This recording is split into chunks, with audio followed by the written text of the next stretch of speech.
வந்தவர் பாதம் சரணடைந்தார், வாழ்வித்து உன்னை சேர்த்துக் கொள்வார். வருவார் தருணம் இதுவே, அழைக்கிறாரே வல்ல ஆண்டவர் இயேசு அன்னை.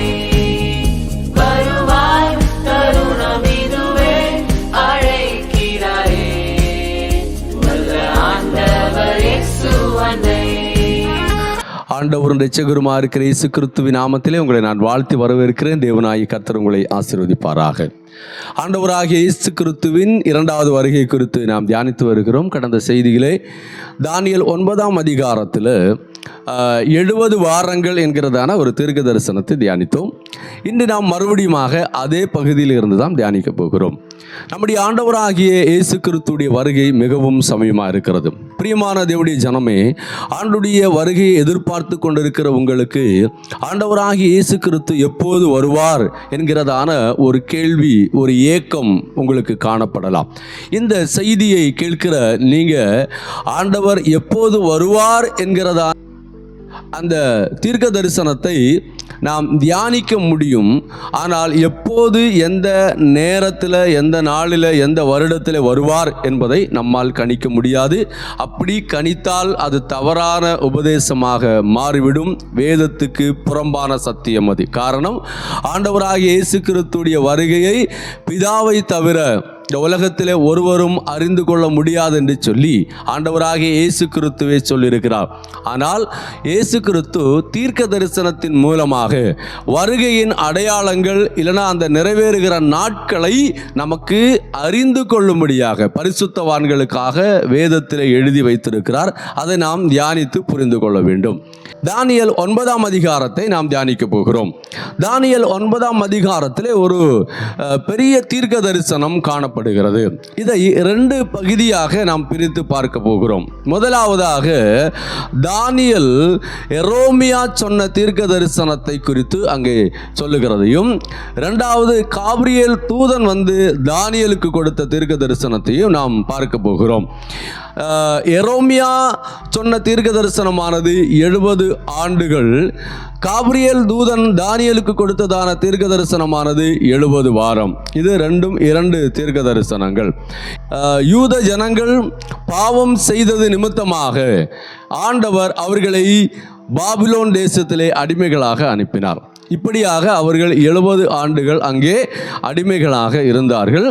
அந்த வருடத்தின் கடைசி, அதாவது 70 வருடங்கள் நெருங்குகிறதான அந்த நாட்கள் வந்தபோதுதான் தானியேல் எரேமியா தீர்க்க தரிசனத்தை வாசித்து வருடத்தின் தொகையை அவர் அறிந்து கொண்டார் என்று சொல்லி அங்கே நாம் பார்க்கிறோம். ஓகே, இப்போ இதை நாம் புரிந்து கொள்ளும்படியாக முழு வேதாகமத்தையும் கொஞ்சம் சுருக்கமாக நாம் பார்க்கும்படியாக போகிறோம். நம்முடைய தேவனாகிய கர்த்தர் வேதம் சொல்லுகிறது, முதலாவது வானத்தையும் பூமியும் படைத்தார் என்று சொல்லி. வானத்தையும் பூமியும் படைத்த தேவன் தூதர்களை படைத்தார். அதில் முக்கியமாக லூசிபர் என்கிறதான ஒரு தூதனை படைத்தார். இந்த தூதருடைய வேலை என்ன என்கிறதை குறித்து எசேக்கியேல் 28ஆம் அதிகாரத்திலே கொடுக்கப்பட்டிருக்கிறது. இந்த தூதனை குறித்து ஏசாயா 14ஆம் அதிகாரத்திலும் கொடுக்கப்பட்டிருக்கிறது. நீங்கள் வாசித்து புரிந்து கொள்ளும்படியாக கேட்டுக்கொள்ளுகிறேன். பாருங்க, இந்த தூதன் ஆண்டவருக்கு விரோதமான பாவத்தை செய்தார். அது நிமித்தமாக தேவனாகிய கர்த்தர் அவனை நியாயம் தீர்த்தார். அவனுக்கு பதிலாக மனிதனை தேவன் படைத்தார். ஆதாமையும் ஏவாளையும் ஏதேன் தோட்டத்திலே படைத்து வைத்து அவர்களுக்கு சில சட்டதிட்டங்களை கொடுத்தார். ஆனால் அவர்களோ அதற்கு கீழ்ப்படியாதது நிமித்தமாக அவர்கள் நியாயம் தீர்க்கப்பட்டார்கள். அவர்களுடைய நியாய தீர்ப்புக்கு பின்பதாக காயின் நியாயம் தீர்க்கப்படுகிறதை நாம் பார்க்க முடிகிறது. அதற்கு பின்பதாக சேத்துடைய சந்ததி, சேத்தின் சந்ததியில் இருந்து ஏனோக்கு வருகிறார். ஏனோக்கு தேவனோடு சஞ்சரித்து கொண்டிருந்த நாளிலே அவர் எடுத்துக்கொள்ளப்பட்டார். அந்த நாட்களிலே நோவாவுடைய காலம் வந்தபோது, நோவாவுடைய நாட்களில் சகல ஜனங்களும் பாவம் செய்தார்கள், தேவனுக்கு விரோதமான பாவம். 6ஆம் அதிகாரத்தை வாசித்தால் புரிந்து கொள்ள முடியும். அப்போது தேவனாகிய கர்த்தர் நோவாவை மாத்திரம் நீதிமானாக கண்டு அந்த நோவாவை தன்னோடு கூட சேர்த்து கொள்ளும்படியாக 8 பேருக்காக ஒரு பேழையை உருவாக்குகிறார். அதில் சில மிருக ஜீவன்கள் காப்பாற்றப்படுகிறது. அந்த 8 பேரை கொண்டு கர்த்தர் அடுத்த தலைமுறையை இந்த பூமியிலே கொண்டு வருகிறதை நாம் பார்க்க முடிகிறது. நோவாவுடைய பிள்ளைகள் சேம், காம், யாபேத். இந்த 3 பிள்ளைகளுடைய சந்ததியில் இருந்து தான் தொடர்ந்துள்ள ஜாதிகள் இந்த உலகத்திலே தோன்றுவதை நாம் பார்க்க முடியும். அதிலே நிம்ரோத் என்கிறதான ஒரு மனிதன் வருகிறார். அவருடைய நாட்களிலே பாபேல் என்கிறதான ஒரு கோபுரம் கட்டப்படுகிறது. அது தேவனுக்கு விரோதமான பாவமாக காணப்படுகிறது. அப்போது ஆண்டவர் அந்த ஜனத்தை நியாயம் தீர்க்கிறார். பாஷைகள் பிரிக்கப்படுகிறது, பல நாடுகள் உருவாகிறது. இப்படியாக அவர்கள் சிதறடிக்கப்படுகிறதை நாம் பார்க்க முடிகிறது. இதுதான் பாபேல் என்கிறதான கோபுரத்திலே வந்ததான ஒரு மாற்றம். அதாவது இன்னைக்கு இருக்கக்கூடிய நம்முடைய ஈரான் தேசம், அந்த துருக்கி பகுதி தான் அன்னைக்கு இருந்ததான மெசபெத்தேமியா என்கிறதான இடம். அந்த மெசபெத்தேமியால தான் இவர்கள் இந்த பாபேல் கோபுரத்தை கட்டினார்கள். இன்னைக்கும் நீங்க பார்த்தீங்க அப்படின்னா உலகத்தின் முதல் நாகரிகம் தோன்றின இடம் அந்த மெசபெத்தேமியா என்கிறதான இடத்திலிருந்து தான். ஓகே, இப்போ ஜாதிகள் பிரிக்கப்படுகிறது, பல நாடுகள் உருவாகிறது. அப்போது ஏபேர் என்கிற மனிதன் மூலமாக எபிரேயர்கள் உருவாகிறார்கள். அந்த எபிரேயர்ல இருந்து தான் ஆபிரகாமை தேவன் தெரிந்து கொள்கிறார். ஆபிரகாமுக்கு வாக்குத்தத்தம் பண்ணி கடற்கரை மணலை போல, வானத்து நட்சத்திரங்களைப் போல உன் ஜனம் பெருகி இருக்கும் என்று சொல்லி ஒரு வாக்குத்தத்தத்தை கொடுக்கிறார். இப்படியாக அந்த வாக்குத்தத்தத்தின்படி ஈசாக்கு தேவன் கொடுக்கிறார். ஈசாக்கு யாக்கோபு பிறக்கிறார். யாக்கோவுக்கு 12 புத்திரர்கள் பிறக்கிறார்கள். அதில் 12 பேரையும் கர்த்தர் கோத்திரமாக மாற்றுகிறார். அதில் 70 பேர் எகிப்து தேசத்துக்கு அடிமைகளாக போகிறார்கள். அங்கே 430 ஆண்டுகள் அவர்கள் வாழ்கிறார்கள். அதில் 400 வருடம் அடிமைகளாக்கப்படுகிறார்கள். பின்பு தேவனாகிய கர்த்தர் மோசே என்கிற இரட்சகரை எழுப்பி அவர்களை அங்கிருந்து விடுதலையாக்கி வனாந்தரத்திலே 40 வருடம் வழி நடத்துகிறார். அதுக்கு பின்பதாக யோசுவா அவர்களை வழி நடத்துகிறார். யோசுவாவுக்கு பின்பதாக 14 நியாயாதிபதிகள் இஸ்ரவேல் ஜனத்தை வழிநடத்துகிறார்கள்.